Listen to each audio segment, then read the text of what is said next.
So, you're an animator, and you have to create a pitch for your new show where you have to stuff the story of your dreams in a 5-minute time span. Or, you're a writer. You write short stories for the daily newspaper, and you have to somehow pack an intriguing and exciting narrative into that chokehold of a column. If we're in the position of that animator or the writer, we'll just give up. The masterpiece, Spirited Away, is more than half an hour long, and Harry Potter was definitely more than 3 pages. So how on earth are we going to captivate, inspire, and jerk a couple of tears like Hayao Miyazaki or J.K. Rowling when there's such a mere constraint of time, space, and words? In this episode, we're going to find out how to engage the audience in a short amount of time, and we're going to look at the brilliant pilot episode of Final Space, an animated series created by Olan Rogers. In 7 breathtaking minutes, Owen engaged us as the audience and proved to us all that time is never a constraint. Of course, I highly recommend you to watch a pilot before watching this video. I absolutely loved this pilot, and it's one of the only pilots I've ever watched that's managed to evoke emotion, and it's all done in such a short time. It's amazing. So what kind of dark magic did Owen Rogers use to captivate us? What if I tell you that deep inside, we all have a burning desire to relate our experiences to someone else's? I'm probably sounding more edgy than Tumblr right now, but in some ways this is true, and we could take advantage of that to engage our audience. The first thing Owen did is to introduce the main character Gary in his most vulnerable moments, as he sits on a fallen spaceship with his dead cat friend on his lap. And vulnerability is something we relate to, because it's very private and other people try to hide it from us. So therefore, the only vulnerability we see is our own. Hey, I think I've talked about that in my last video.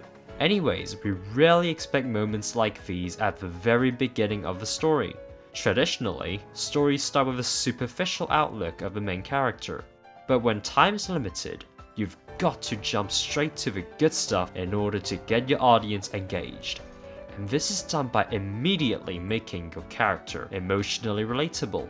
Not the fidget spinner or Snapchat type of relatable, but I'm talking about vulnerability, or moments of thought and silence, which are some very human experiences that we all go through and that we could all relate. To grab the attention of the audience in a short amount of time, the writer has to dish something, and that could be the exposition, which could mean giving up on all that world building that they have been working on. In the Final Space pilot, Owen didn't mention anything about the lore and the contextual background behind the story. The only sort of backstory actually contributes to Gary's personality and emotions. In fact, cutting the lore and context might actually be beneficial.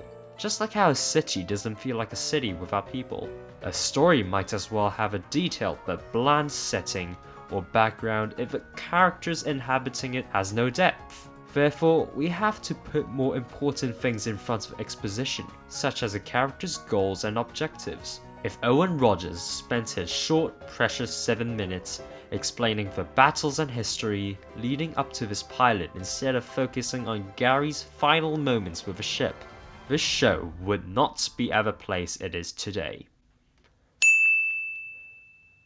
Ever since we were at school, we were told to be clear and concise with our points. And given the constraints in time of words the writers face, this could be a good tip. But a brilliant pilot like Final Space was actually pretty vague about many of its points, and this vagueness could be seen in the dialogue. Take a look at this. Quinn.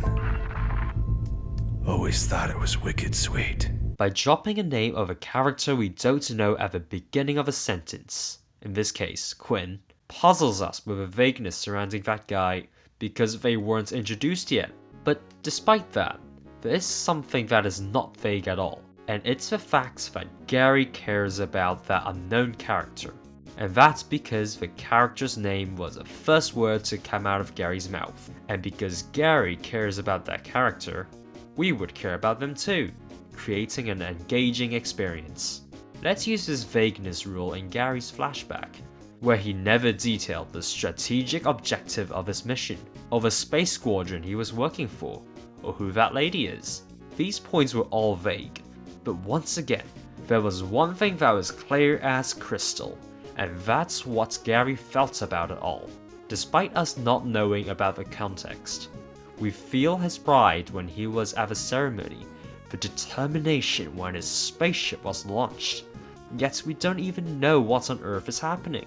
It engages us because we are now curious about the context due to the past being emotionally important to Gary.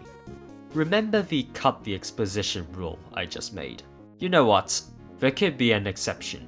If the lore and context is relevant to the main character's goals, actions and feelings, writers should include it. But adding a certain vagueness over the facts and emphasizing the emotional significance of that context could make that story stand out a lot.